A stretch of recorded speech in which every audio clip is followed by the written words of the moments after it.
네, 여러분 안녕하세요. 네, 아티스트 유나이티드 말씀드립니다. 자, 혹평이 좀 많죠. 혹평, 그죠?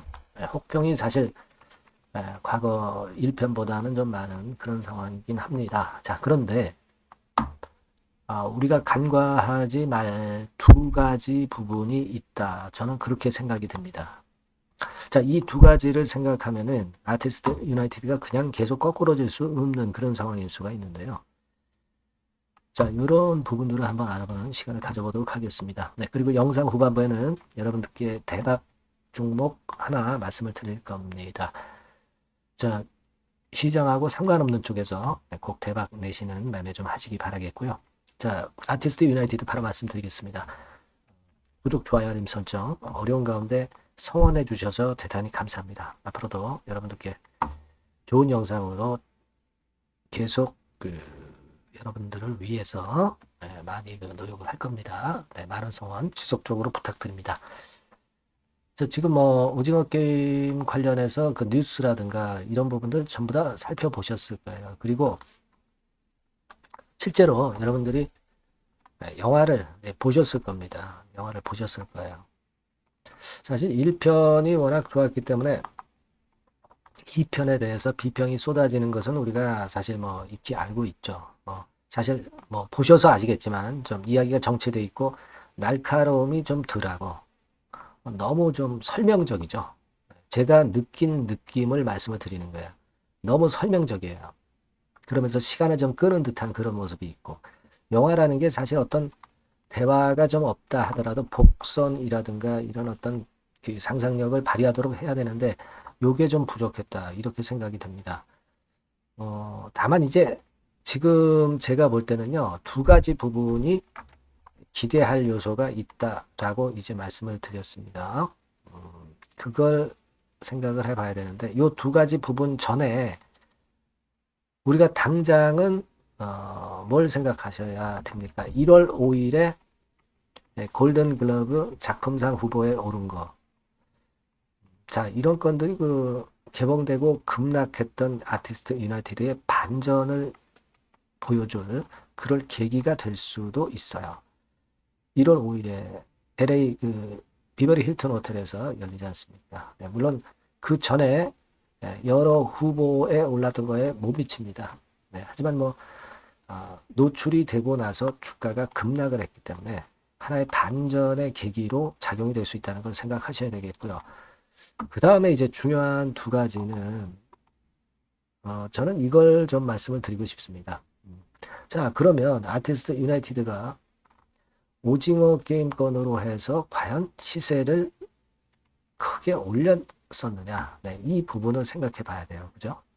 크게 올렸다면은 크게 폭락을 할 수밖에 없죠. 근데 사실 8월 달부터 움직였다 치더라도 만원 선에서 2만 원 선까지 그 더블 정도만 내고 그냥 마무리가 되는 거거든요. 그죠? 네. 더블 정도만 내고 마무리가 되는 거예요. 더블 정도만 올랐다가 조정을 받는 거잖아요. 그렇지 않습니까? 지금 그리고 올랐던 폭의 3분의 2가 도로 올랐던 폭을 토해 놓은 그런 상황입니다. 실제로는 이때부터 올랐다선 치더라도 지금은 한 30% 정도, 뭐 그 정도 오른 정도 폭이지요. 그 정도밖에 못 올랐어요. 그러니까 많이 급등을 하고 뭐 10배거 10배 뭐 이런 시세를 냈다면 우리가 그 충격은 대단히 크리라고 보여집니다만은 아티스트 유나이티드가 실질적으로 우리가 크게 오른 거 없어요. 그리고 여러분 과거에 그 덱스터 같은 경우가 예년에 큰 시세를 10배 이상의 시세를 냈었던 거 제가 말씀을 좀 드렸었죠. 시즌 1 때. 네. 자, 이때 이제 10배 시세를 냈단 말이에요. 자, 근데 이번에 덱스터 같은 경우도 요만큼 올랐다가 꺾어진 그런 모습입니다. 다른 종목들도 이제 비슷해요. 네, 그런 상황이거든요. 제가 말씀드리고 싶은 골자는 아주 몇 배 정도 시세로 크게 못 올랐다는 거죠. 네, 크게 못 올랐다. 그래서 뭐 내리는 것도 한계가 있을 수밖에 없죠. 기껏해야 뭐 요 정도 권역 정도 그 이하로 크게 밀리겠습니까? 그 부분하고요. 그리고 이제 두 번째로는 제가 좀 강조를 드리고 싶은 부분은 3편입니다. 3편. 시즌 3예요. 시즌 3가 시즌 2에서 3편에 대한 궁금증을 7화, 7에피소드에서 엄청나게 궁금증을 자아내면서 마무리를 시켰다 이거죠. 그러니까 시즌 2에서 마무리가 과연 이병헌이가 그 다음에 어떤 식으로 이정재랑 대결할 것인가, 여기에 대한 궁금증이 엄청나게 제가 볼 때는 증폭이 된 상태로 시즌 2를 마쳤기 때문에 시즌 3에 대한 기대감은 엄청나게 커진다고 저는 보거든요. 이게 이렇게 될 경우는 오징어 게임 시즌 1, 시즌 2 본 분들은 3편을 안 볼 수도 없어요. 그죠? 네, 꼭 봐야 됩니다. 근데 이게 뭐 오래 걸리는 것도 아니고 바로 그 내년도 상반기에 개봉을 하기로 돼 있단 말이에요. 그죠? 네, 그러니까 이 건에 대한 기대감이 주가를 반전시킬 수 있는 모멘텀이 충분하게 될 수 있다. 네, 저는 그렇게 보고 있거든요. 이 두 가지를 우리가 잊으면 안 될 것 같아요.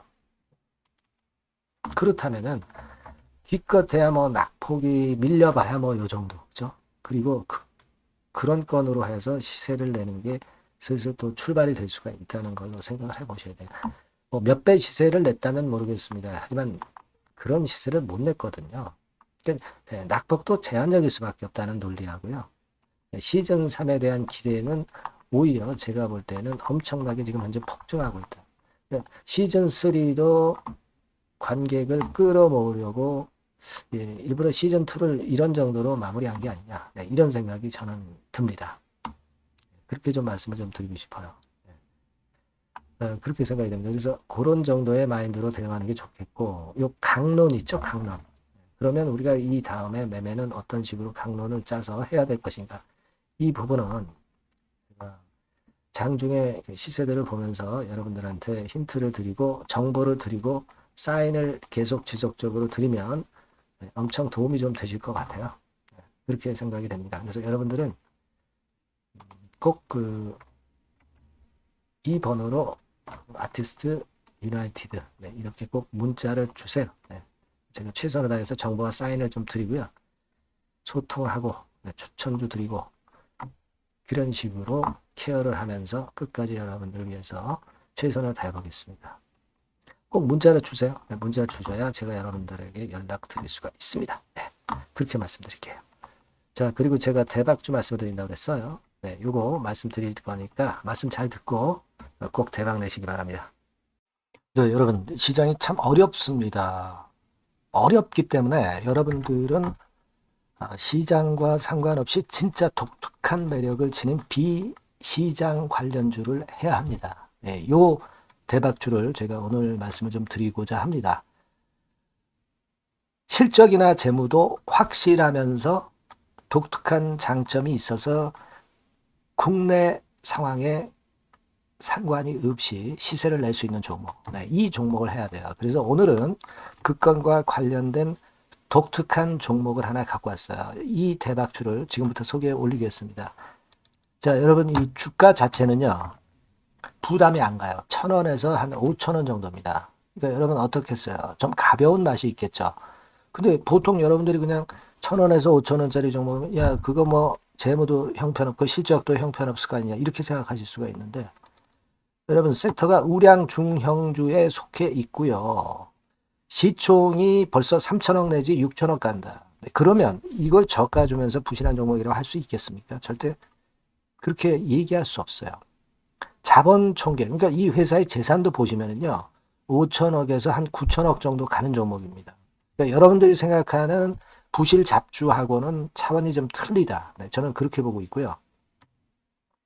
목표는 더블 정도를 보고 있습니다. 최소한의 가격이라고 보고요. 투자 기간은 1 내지 2개월 정도 생각하고 있습니다. 먼저 여러분 주가 차트를 한번 볼까요? 제가 한번 보여드릴게요. 자, 요게 이제 주봉 차트입니다, 여러분. 주봉 차트. 자, 이게 뭐 한 1년여 이상을 등락을 거듭하면서 눌릴 대로 눌리다가 이제 딱 최근에 좀 올라오다가 눌렀다가 다시 이렇게 커브를 그릴 가능성이 높습니다. 이렇게 커브를 그린다는 건의 생각은요, 그냥 제가 감으로 말씀드리는 게 아니고 확실한 근거를 말씀을 좀 드릴 거예요. 등락 이후에 폭발 초기라 이런 얘기예요. 그리고 저퍼예요. 네, 저 PBR입니다. 근데 이번에 실적도 엄청 좋아요. 아시겠습니까? 네, 요런 강점이 있다 이겁니다. 네. 그리고 시장 관련주가 아니에요. 네, 비시장 관련주에 주목을 해볼 필요가 있다 이겁니다. 네. 쌍끌이 기관 매수, 외인 매수가 들어오는 초기 국면이에요. 그래서 이걸 확인을 시켜드릴 거예요. 그래서 최소 더블 정도는 봐야 되지 않겠는가. 그렇게 생각하고 있어요.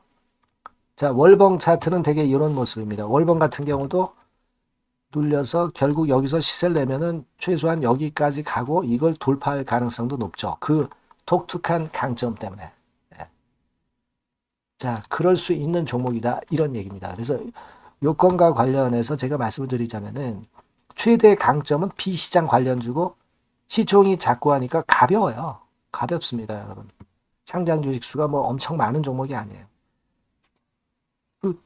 재무나 실적이 탄탄합니다, 여러분. 요거를 제가 보여드리면, 자, 요게 이제 제가 조금 흐릿하게 했습니다만은 3분기까지가 작년 대비해가지고 30% 증가했어요. 근데 이거는 아무것도 안 해요.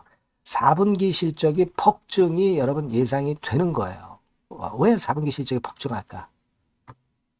왜 4분기 실적이 폭증할까요, 여러분? 일단 그건 좀 이따 말씀드리고 올해 영업이익이 작년 대비해서 한 50% 정도 최소 생각입니다. 이 정도는 급증이 될 거고 4분기에 자산을 평가해 보면은요.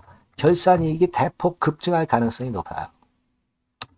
이게 이제 연단입니다. 그래서 이번에 실적이 나오겠죠. 네. 그거예요. 핵심은 여러분. 네, 요걸 제가 말씀을 좀 드리고 싶고 매년 한 500억 내지 1000억 영업이익이 안정되게 나오면서 이번에 실적이 폭증할 거다. 저는 그런 생각을 합니다. 그 기본적인 거는요. 그 핵심되는 재료는 바로 이겁니다. 글로벌 자산 관련 특별한 호재가 최대 핵심이에요. 특히 미국 시장 관련해서 초강점을 보유하고 있다. 네, 요걸 여러분들 꼭 잊지 마셔야 됩니다. 네. 자, 이게 금감원 공시 가보면 얘네들이 갖고 있는 미국 관련 자산이에요. 근데 이거는 되게 12월에 이제 평가이익을 내잖아요. 그래서 12월, 그러니까 4분기 실적이 플러스 된단 말이에요. 이게 엄청나게 커질 거다. 이런 얘기입니다, 여러분. 이게 엄청나게 커져요. 네. 그러니까 아마 제가 볼 때는 한 미국 관련해가지고 자산의 평가가 엄청 클 텐데, 뭐 한 30만 주 정도, 뭐 이런 정도 아마 갖고 있는 것으로 제가 알고 있어요. 그거는 나중에 여러분들 한번 확인을 해보시기 바랍니다. 그래서 이게 핵심이에요, 여러분. 네, 이게 핵심입니다. 네, 이게 엄청날 것이다. 이거 우리가 꼭 잊지 말아야 되겠다는 겁니다. 그게 핵심이에요, 여러분. 네, 그런데다가 지금 현재 뭐 퍼 PBR 보면은 저 PBR이에요. 당연히 이제 주가 분출할 수 있는 그런 가치적인 평가도 돼 있고 연기금 외인 같은 경우도 쌍끌이 매집이 시작되고 있습니다, 여러분. 네, 자, 여기 보시다시피 확실하게 기관 외인 쌍끌이 하고 있죠? 네, 쌍끌이 하고 있습니다. 이제 시작이에요. 네, 빨간 게 외인, 초록색 기관입니다. 네. 이미 크게 올라서 매집을 했다면은 그거는 사실 타이밍이 안 좋죠. 근데 그렇지 않다는 겁니다. 네. 그리고 참고적으로 그 유동성 같은 경우는 엄청 커요. 유동성도 대개 한 3천억에서 한 7천억 요 사이를 현금 유동성도 갖고 있습니다. 자, 요런 건 여러분 꼭 해보셔야 돼요. 자, 이 대박주는 여러분들이 대박주라고 문자를 주세요. 번호는 앞에서 말씀드린 번호랑 똑같습니다. 전화번호는 뭐라고 말씀을 주시면 되냐면 문자를 주시면 되면 대박주 이렇게 주시면 제가 매수부터 중간 AS부터 매도까지 최선을 다해서 여러분들 꼭 모실 겁니다. 아시겠죠? 대박주라고 꼭 문자 주셔서 큰 수익 얻어 가시기 바랍니다. 네, 감사합니다.